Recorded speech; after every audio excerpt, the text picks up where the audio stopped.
Giờ còn đâu nữa lời hứa khi xưa, mái tranh thơ với hai quả tim mơ. Chỉ ở trong phim chẳng phải thực tế, cớ sao ta vẫn cứ mơ mỗi tình thơ. Tình đó anh trao chắc em đã hiểu, đổ lỗi cho nhau chỉ làm thêm đau. Nhìn thấy em vui là anh sẽ hạnh phúc. Chúc em tìm được người tốt hơn, tìm con đường em từng mơ ước. Người ấy sẽ cho nhiều hạnh phúc mà bấy lâu anh chẳng làm được. Đã cố gắng nhưng không thể được, em đừng quan tâm người đã dừng bước. Anh thả mình vào dòng nước kia, là con thuyền không bờ không bến, là con thuyền không người treo lên. Đi đến đâu cũng chẳng nghe ngại, quá khứ anh cũng như hiện tại sẽ tập sống không em từ đây.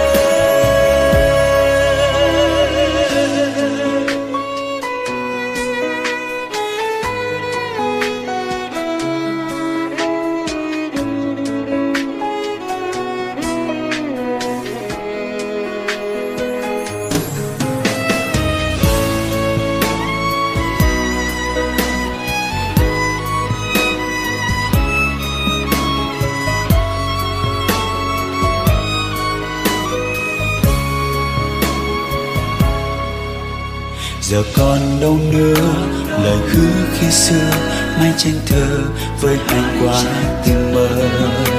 Chỉ ở trong phim chẳng phải thực tế, cớ sao ta vẫn cứ mơ mỗi tình thơ. Tình đó anh trao chắc em đã hiểu, đổ lỗi cho nhau chỉ làm thêm đau. Nhìn thấy em vui là anh sẽ hạnh phúc. Chúc em tìm được người tốt hơn, tìm con đường em từng mơ ước. Người ấy sẽ cho nhiều hạnh phúc mà bấy lâu anh chẳng làm được. Đã cố gắng nhưng không thể được, em đừng quan tâm người đã dừng bước. Anh thả mình vào dòng nước kia, là con thuyền không bờ không bến, là con thuyền không người treo lên.